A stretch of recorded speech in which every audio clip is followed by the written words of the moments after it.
করা এরপর যেটাই বলে খুব বেশি।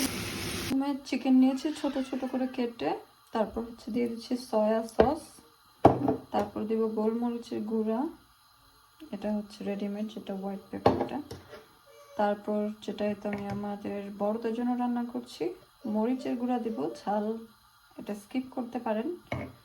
তারপর সল্ট দিব কম, যেহেতু আমরা সয়া সস দিয়েছি সেখানে সল্ট থাকে। তারপর দিয়ে দিচ্ছি একটু আদা রসুন বাটা, যেহেতু মাংসটা একটু ফ্লেভারটা ভালো আসে দিলে। এটা মিক্স করে এখন ভেজে নিব। কড়াই দিয়েছি, সেখানে তেলও দিয়েছি, তেল গরম হয়ে গিয়েছে, চিকেনটা দিয়ে দিব।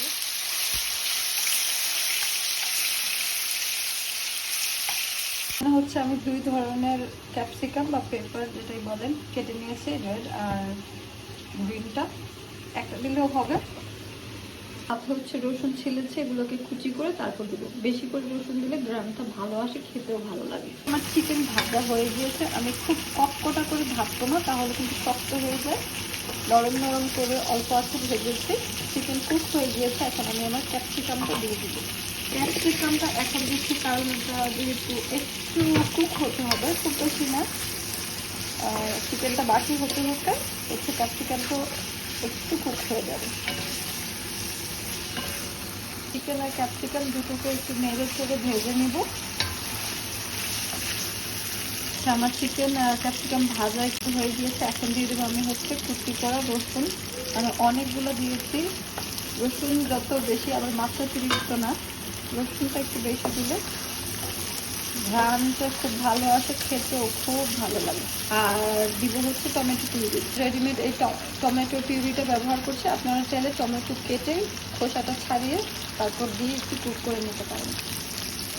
সব আমার খুব ডান। এখন হচ্ছে এটা পুরোই অপশনাল, কিছু গ্রিন চিলি দিয়ে দিব আর হচ্ছে পাস্তাটা দিয়ে দিব। সেদ্ধ করার পর আমার এমন হয়েছে, দেখেন কি সুন্দর না পাস্তাটা। এটার কিন্তু একটা নামও আছে। এখন আমি পাস্তাটা দিয়ে দিব। বলেন দেখি কে কে বলতে পারেন যে এই পাস্তাটার নাম কি। আমরা সবকিছুই জানি পাস্তা হিসেবে এক নামে, কিন্তু এক একটা পাস্তার কিন্তু আবার একটা করে ইউনিক নিজস্ব নাম আছে।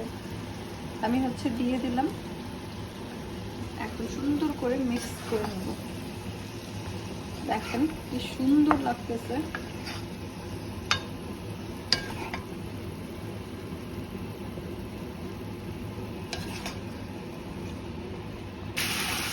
কি পরিমাণ সুন্দর আর কালারফুল যে হয়েছে, সামনাসামনি না দেখতে বোঝা যাবে না। দেখেন আমার মজাদার পাস্তা রান্না কিন্তু শেষ, আর এটা খেতেও অনেক মজা হয়, অনেক মজা। লাস্টে আপনারা একটু সল্ট চেক করে দেখতে পারেন, লাগলে দিবেন আর না হলে তো দিবেন না। আমি ঝাল ঝাল করেছি, আপনারা চাইলে ঝালটাও কম করে বাচ্চাদেরকে চিকেন পাস্তাটা করে দিতে পারেন। খুবই মজা হয়, একদম ইজি, খুব বেশি সময়ও লাগে না।